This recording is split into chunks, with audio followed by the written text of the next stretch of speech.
Hi there. So that last upload was a little short because I was in the therapy room completing my evaluation. So the last upload I did about Umar Johnson is blaming black women for what Samantha is doing with Tyrese and getting on black women. And not only that, he said to one woman, it was the last woman who said that she was married and she got divorced and I think she said she had 3 kids with him. I'm not sure if it was 3 kids, but she said she had kids with this person. And she said she did not put him on child support because she did not want the system telling her how to raise her children. So she didn't even put him on child support. But Umar Johnson asked this lady, um, he asked her, do you think that a lot of black men go to white women and other non-black women because white women are easier on black men when it comes to child support? Where they get them lies from? Because didn't Dr. Dre's ex-wife clean him out? A lot of these white women clean, especially when these black men are millionaires, these white women clean them out. I don't know what lies they get this stuff from. I don't know why black women like to listen to this stuff. You don't know what black women are doing when it comes to child support, and when it comes to a lot of times these white women like to get with these athletes. And if they get divorced, white women are not leaving without a good check. I don't even know where they get that crap from. That's a lie.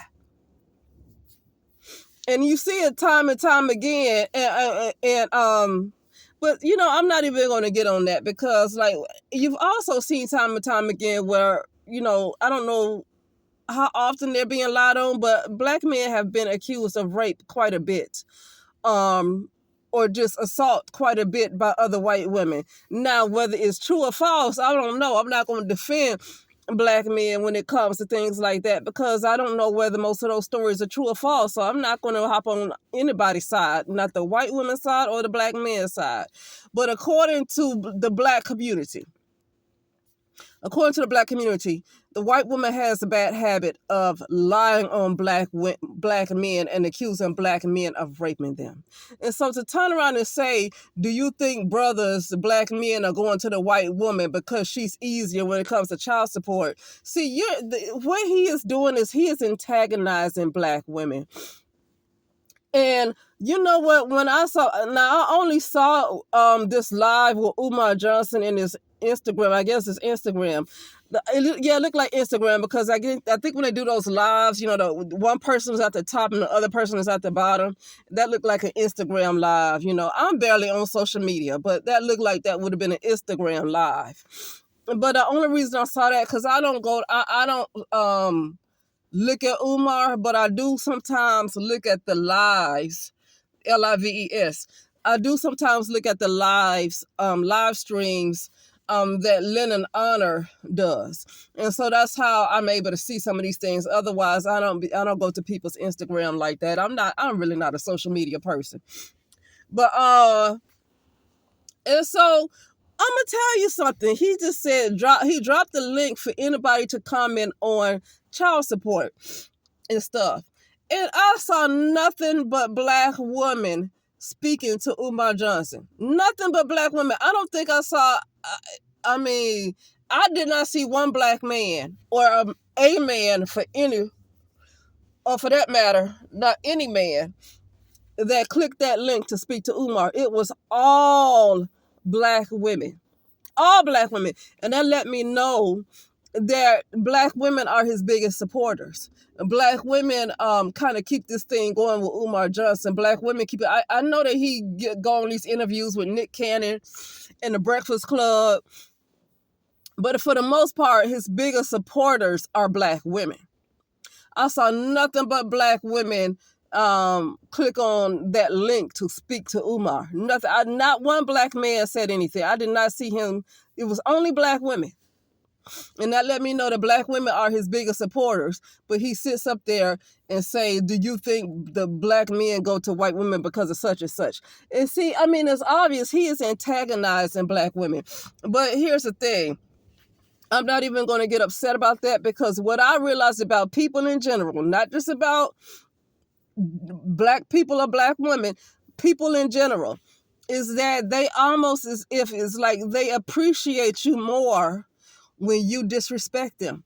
Now, I know a lot of people say they don't like to be disrespected, but at the same time, when I look at how people are, it's almost like they respect those and do more for those who treat them badly.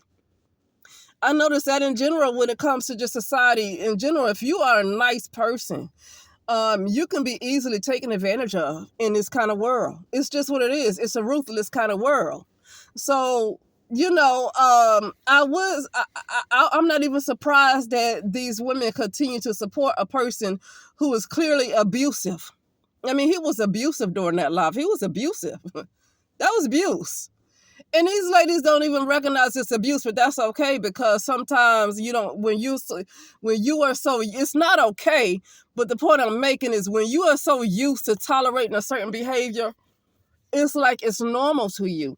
And then because it's normal to you, and then you go and tell other people to tolerate the BS, because you've tolerated the BS for so long, not realizing you've been abused all that time. And you turn around and tell somebody else to tolerate abuse as well.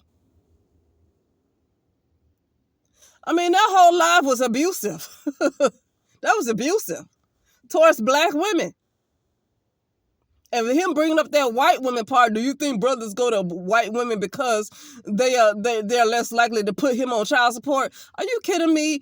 White women have taken black men to the cleaners.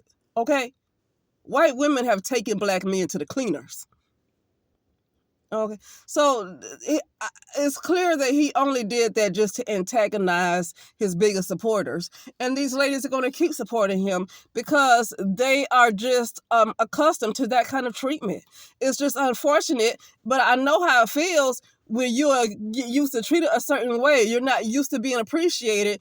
And so you continue in a behavior where you're never appreciated. See, it don't have to be dealing with black men where you continue to stay in a situation where you're not appreciated. It don't have to just be with black men. This is why I have got to the point where I have gotten a little bit more mature and not hopping on them as bad anymore. It used to make me angry because I'm a brown woman myself. And so for me to share that image, the physical image of these women, and to be in America, it just kind of just made me upset, because I still saw us as one. See, now at this point, I don't really consider myself one with other, black women in the United States of America. So it don't bother me as much anymore. It doesn't bother me as much anymore that they sit back and tolerate that, because I don't see myself in black women anymore. It used to bother me so bad because I used to see myself in black women. And that's why I would get so angry when black women just continue to tolerate it. And not only do they tolerate it, they try to force other women to tolerate abuse, not even knowing that it is abuse. Or if they do know it's abuse, I don't know. It's something about like the masochistic. You know what I mean? But I don't get upset like that anymore, because I'm getting to the point. I'm not 100% there, but I'm to the point where I don't see myself in black women like I used to. And I had to get to that point. I don't, some people might not like that I say that, but I had to get to that point for my own well-being. Because, see, this would have been a whole different conversation. I would have been so upset that those ladies just not checking Umar. And he's abusive and bringing a white woman in their face, when this lady, Samantha, is not even a black woman that's doing this to Tyrese. That's not even a black woman. But he gets there and hop on black women and then talking about this. Do you think that's why the black man is going to the white woman? Well, heck, Samantha, her race is considered to be white. Samantha's race is considered white, and just look at what she's doing. So, he's just doing that to be so abusive and antagonizing. And black women are sitting up in there thinking that's okay. And this would be a totally different conversation if I was if I still had that identity as feeling like my identity is that of a black woman in the United States of America. If I held on to that and I saw myself in these ladies, I would have been so upset about that. But I'm not as upset as I used to be. Now I'm irritated. But it would be a time I would have been pissed. Right? And now I'm not as pissed anymore because I don't see myself in these ladies anymore. I don't see myself in them anymore.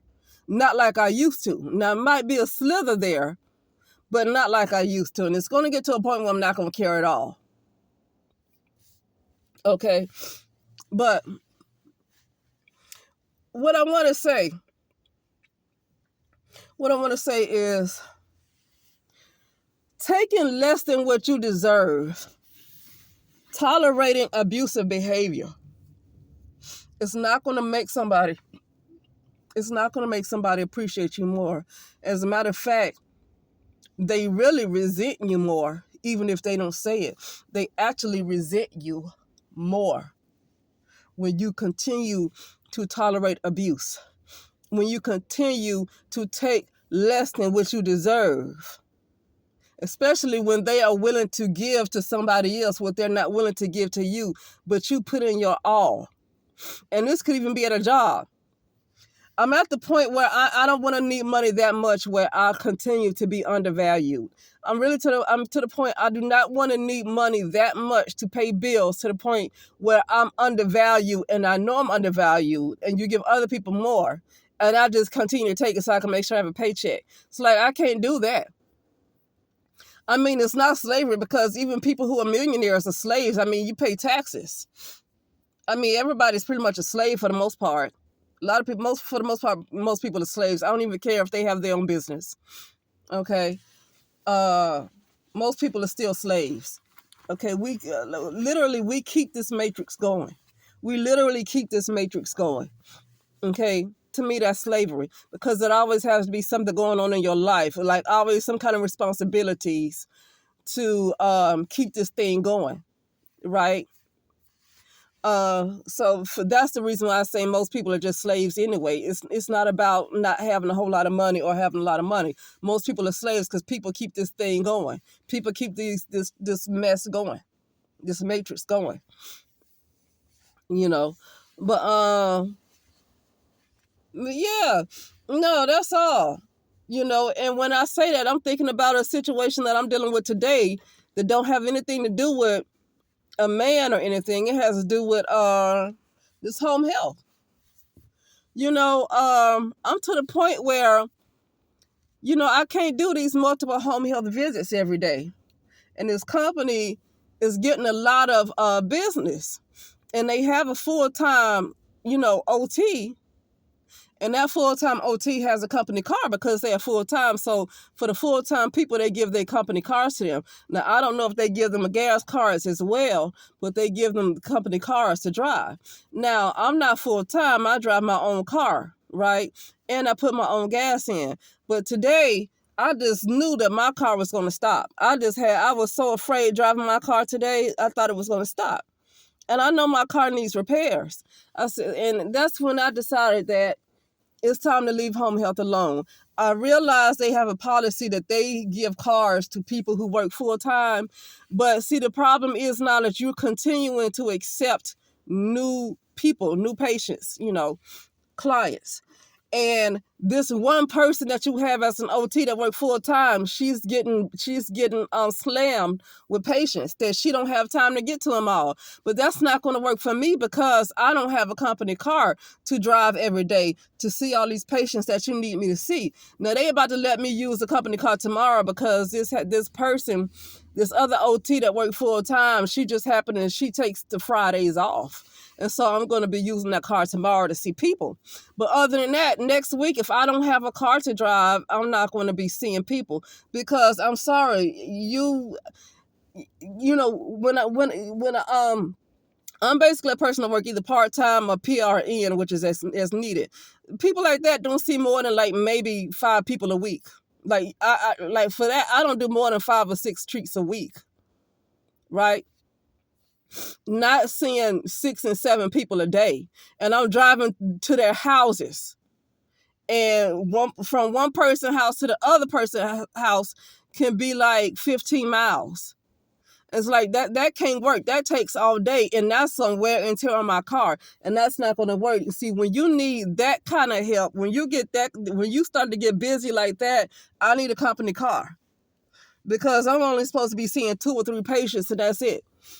To the point where I barely feel like I'm even doing anything. But when you need 6 people and 7 people that need to be seen, okay, well, it's time for me to have a company car, because now I'm driving to every last one of these people's houses, and their houses are not close together. So guess what? I'm putting the miles on my car, and I got to put the gas in my car, where the full-time people, because they work full-time, they get a company car. Okay, but then I'm sorry, but that's not gonna. I can't be seeing those 7 people driving my car and wearing my car out like that, because because you're busy. I mean, they need to hire somebody else. They just need to hire They need to hire another OT or something. Because I can't tear my car up like that. I mean, my check engine light is on, and I'm trying to find out how much it costs to get these repairs I need. I don't have time to be trying to see all their patients tearing my car up for them. This all I have. I don't have time for that.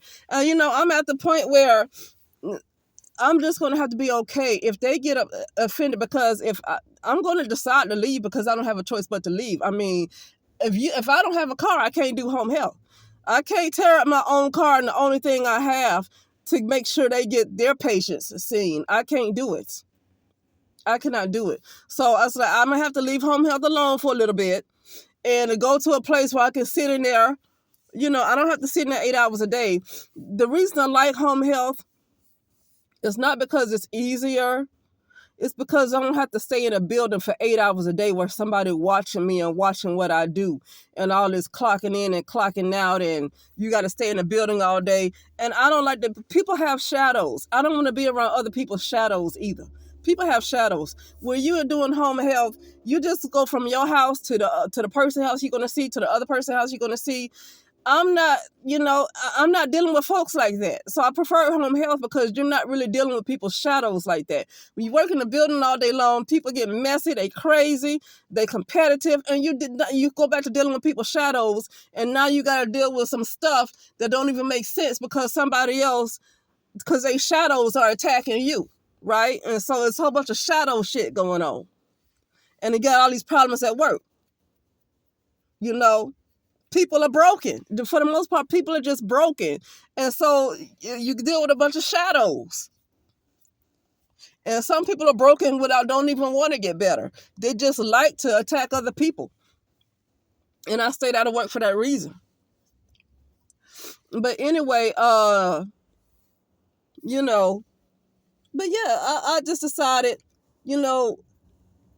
constantly, when you're being undervalued, and constantly tolerating being undervalued and allowing yourself to be undervalued is not going to make somebody appreciate you more. They're only going to resent you more. So whatever decision you make, if they just get upset with you and want to call you names, go on and let them do it. Because while you were letting them just get over on you, they still hated your guts anyway. They still undervalued you anyway.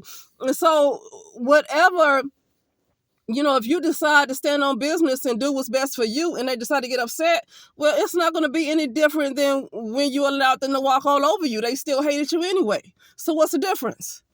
It's like, at this point, I'm going to give you a reason to hate me. If you want to have this nasty attitude towards me when I am risking a lot, when I'm making these sacrifices for you, and you want to have this attitude, well, then now I'm going to give you a reason to have an attitude.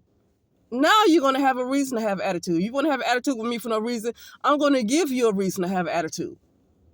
Okay? Give them a reason. Don't let them walk all over you, spit on you, and kick you and punch you, and then turn around and blame you that they're a freaking asshole. If they want to get mad at you, they need a freaking reason to get mad at you. They need a reason to get mad. Give them a reason to get mad. You want to be upset? Now you got a fucking reason. Now you got a reason to be mad. I'm going to give you a reason, because you ain't going to just hop on me and I'm going to be a punching bag and not do nothing back. And then you keep hating me when I'm your punching bag. So if you want to continue to hate me regardless, you're going to have a reason to do it. You're going to have a reason to do it. And at this point, I'm turning a new leaf, and I'm getting used to being disliked. It's like, stop being likable. I'm getting used to just being disliked. I'm just gonna have to learn to be okay with people not liking the decisions I make if it's best for me. Because the decisions that I'm gonna have to make is gonna hurt a lot of people's business. Because for a lot of people, I'm the only OT they have. And so for me to make a decision to look out for myself is really gonna hurt their business. But I can't do nothing about that. I have to look out for myself.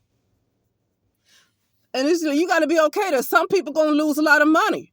Me leaving, me walking away, is going to cause a lot of people to lose money. But I have to look out for myself, and that's it. I can't continue to make you rich. So you're just going to have to lose some money, hire somebody else. And when you hire somebody else, you're going to have to pay them the rate that you got to pay them, because the rate that I was getting is like a doggone assistant. Now, that's shameful. It's shameful that I get paid less. And I'm from Alabama. And the OTs that did home health in Alabama, and I'm from Tuskegee, the boondocks. Like, not only am I from Alabama, I'm from the doggone boondocks. I'm from Tuskegee. And in Tuskegee, in 2005, OTs, occupational therapists, home health OTs got paid more. MORE. They got paid more than what I'm getting here in California. In 2006, in Tuskegee, Alabama, the country of all country, the boondocks, the woods, where they have the doggone street lights is hanging on the power lines, and when the wind blows, it blows the street lights all up and stuff where you can't hardly see if the light turning red or green because the wind is blowing the doggone street light on the power lines. That kind of country. That kind of country. Okay?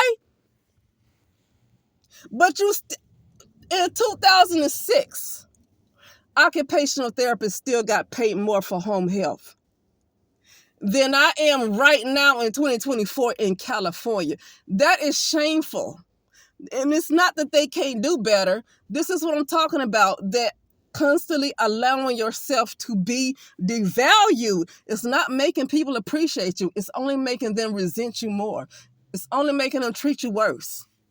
So like, not just people gonna lose a lot of money. I'm gonna have to decide to do what's best for me, and people gonna lose a lot of money, and they gonna be upset because they're gonna lose some money. But I can't be your cash cow anymore. Sorry, I gotta look out what's best for me. I can't lose the only thing I have that helps me to get around. I can't lose the only thing I have, because I do not have human support like that. I really do not have human support to be playing Russian roulette like this. Now, if I had human support, I'll take a chance at messing up my car for somebody else's business. But I don't have that kind of human support. So I can't take those kind of chances. So with that being said, I just have to take a chance on people being upset with me and being okay with that. I really need to get used to people being upset with me. I need to just go and get used to people not liking me. And actually, I need to fall in love and love it when people don't like me. I literally need to love it when people don't like me. Because at this point, I'm just really ready to go on and be a bitch. I mean, I really want to. I want to be a bitch now. I do not want to be no good person. I'm not talking like a bitch towards somebody who really don't deserve it. I'm not talking about a bitch towards somebody who ain't bothering me. I'm not talking about a bitch towards somebody who wants to open a door for me and do something nice. I'm not talking about a bitch towards somebody like that. But in general, I just want to be a bitch because this society is ruthless. And it's not a place for a person who is a nice person. It's just not, this is not the society for that. This is not the society. You got to be ruthless. You got to learn to be ruthless. And I really want to fall in love with not being liked. Not being liked when it comes for me looking out for my best interests, not just for the sake of just being nasty to folks for no reason. No, I'm talking about being disliked because I'm doing what's best for me and not doing what's best for somebody else. I'm going to do what's best for me, right? But anyway, with that being said, I'll talk later.